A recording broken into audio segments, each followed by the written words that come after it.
আসসালামু আলাইকুম guys, welcome to cooking with Yasmin. আজকে আপনাদের সঙ্গে শেয়ার করব খুব সহজে ঘরোয়া উপকরণে চিকেন টিকিয়া কাবাবের রেসিপি। আশা করছি আমার সহজ রেসিপিটা আপনাদের ভালো লাগবে। চলুন রেসিপিতে চলে যাওয়া যাক। এখানে আমি 2 কাপের মতো ছোট ছোট টুকরো করে চিকেন কেটে নিয়েছি। এরপর অ্যাড করে দিলাম 1 কাপ মুসুরির ডাল। এখন অ্যাড করে দিলাম 1 চামচ মরিচের গুঁড়ো, দিয়ে দিলাম সামান্য একটু হলুদের গুঁড়ো, দিয়ে দিলাম 1 চামচ কাবাব মশলা, দিয়ে দিলাম 1/2 চামচ জিরে বাটা, 1/2 চামচ গরম মশলা বাটা, 1 চামচ আদা বাটা, দিয়ে দিলাম 1 চামচ রসুন বাটা, দিয়ে দিলাম পরিমাণ মতো লবণ। এখন দিয়ে দেব পরিমাণ মতো তেল, দিয়ে সবগুলো উপকরণ ভালোভাবে মিক্সড করে নেব।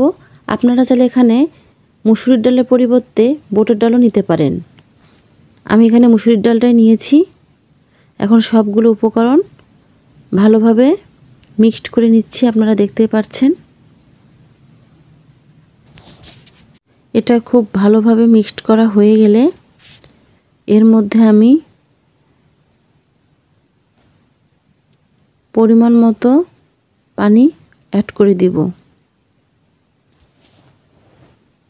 এখন ঢাকনা দিয়ে ঢেকে দিব।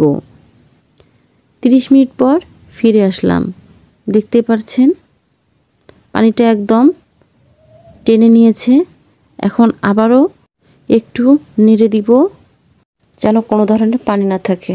এই তো আমার হয়ে গেছে। এখন এটা ঠান্ডা করে আমি ব্লেন্ড করে নিব। ব্লেন্ড করা হয়ে গেলে এখন এটা আমি ঢেলে নিলাম। এখন অ্যাড করে দিব 1/2 কাপ পেঁয়াজ কুচি, দিয়ে দিলাম 1/2 কাপ মরিচ কুচি, ঝালটা আপনারা বাড়িয়ে কমিয়ে নিতে পারেন, দিয়ে দিলাম 1/2 কাপ ধনেপাতা কুচি, দিয়ে দিলাম একটি ডিম। আপনাদের কাছে ধনেপাতাটা না থাকলে এটা আপনারা স্কিপ করতে পারেন। এখন সবগুলো উপকরণ ভালোভাবে আমি সময় নিয়ে মিক্সড করে নিব। আপনারা দেখতেই পাচ্ছেন আমার মিক্সড করা হয়ে গিয়েছে, আপনারা দেখতেই পাচ্ছেন। এখন হাতে তেল মেখে এখন আমি গোল গোল করে টিকিয়ার শেপ দিয়ে দিলাম। আপনারা দেখতেই পাচ্ছেন সবগুলো আমি একই প্রসেসে বানিয়ে নিলাম। আপনারা দেখতেই পাচ্ছেন টিকিয়াগুলো আমার এক পিঠ হয়ে গেলে আমি এগুলো উল্টে দিব।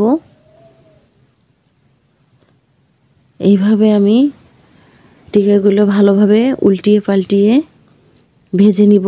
আপনারা দেখতেই পাচ্ছেন ভেজে নেওয়া হয়ে গেলে টিকিয়াগুলো আমি তেল ঝরিয়ে উঠিয়ে নিব। ঠিক একই প্রসেসে আমি বাকি সব টিকিয়া ভেজে নিলাম। আপনারা দেখতেই পাচ্ছেন। এখন পরিবেশন করে নিব। তো গাইস, রেডি হয়ে গেল আমার চিকেন টিকিয়া কাবাবের রেসিপি। আশা করছি আপনাদের আমার সহজ রেসিপিটা ভালো লেগেছে। আপনারা একবার হলেও ট্রাই করবেন, ইনশাল্লাহ ভালো লাগবে।